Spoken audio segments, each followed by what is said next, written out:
The most colossal failure of the Shin Bet, Israel's domestic intelligence agency, was its failure to see October 7th coming, despite the many signs. A result of hubris and arrogance and a lack of understanding caused disaster. And a few weeks ago, Israel confirmed the appointment of a new head for the Shin Bet, Major General David Zini. David is the oldest of 10 children. His parents are Rabbi Yosef and Penina Zini. Rabbi Yosef Zini is the rabbi of Ashdod. David himself is a yeshiva graduate, a Torah-observant Jew, and a father to his own 11 children. At the IDF retirement ceremony of his son, as he was entering the Shin Bet, Rabbi Yosef Zini shared the following remarkable story with a message to his son. "My mother and grandmother," he said, "were the only ones of their families to survive Auschwitz." One day, while in Auschwitz, an SS officer was outraged at one of the Jewish women who was so weak she had failed to fulfill her work duty. She sat down in utter exhaustion. The screams of the officer did not help this poor woman get up and continue working. She was just completely depleted. So he sent his dog to attack her, and the vicious dog tore her flesh off her body. My late grandmother approached this SS monster and slapped him in the face twice. So he pulled out his gun to shoot my grandmother, but the gun got stuck. He became even angrier, and he ordered that my grandmother be punished with 90 lashes.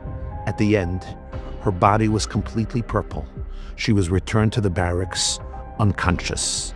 She remained that way for 9 days.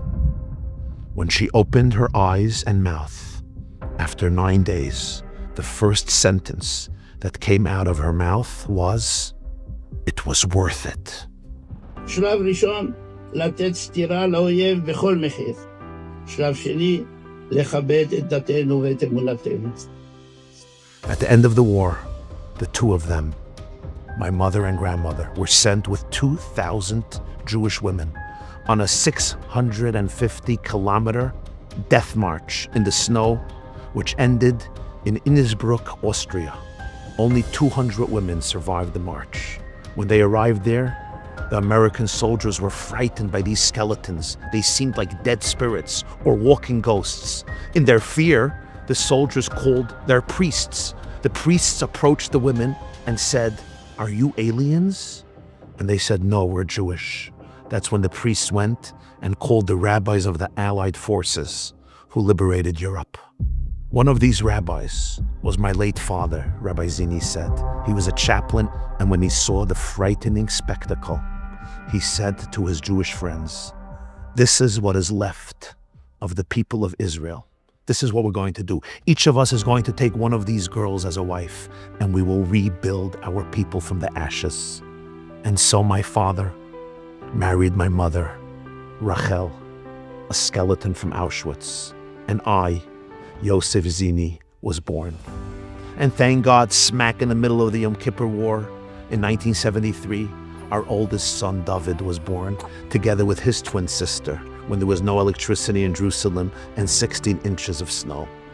Rabbi Yosef Zini continued, "To be a Jew is to take a long breath, knowing that from every crisis, we rise higher and higher. My mother used to say that the two most beautiful days in her life were the day that she was liberated from Auschwitz and the day when she saw her grandson David become a general in the IDF. When his grandmother slapped that SS monster twice in the face, she did not think she would ever survive. She came as close as can be to the brush of death. But she could not stand by idly as a Jewish woman was being torn to pieces by an SS dog. And the result, her grandson becomes the head of the Shin Bet to ensure that the Nazis of today will never be able to tear apart the flesh of our brothers and sisters in our eternal homeland.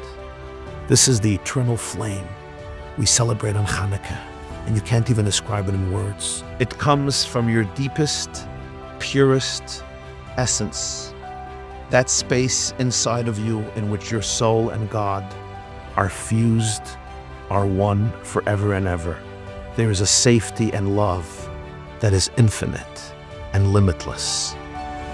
Happy Chanukah.